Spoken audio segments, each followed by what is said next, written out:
ActiveCampaign CRM. How to create stage. Click Deals. Click on the drop down.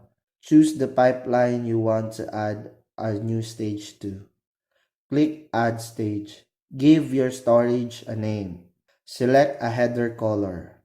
Click Add. A new stage have been added to your pipeline.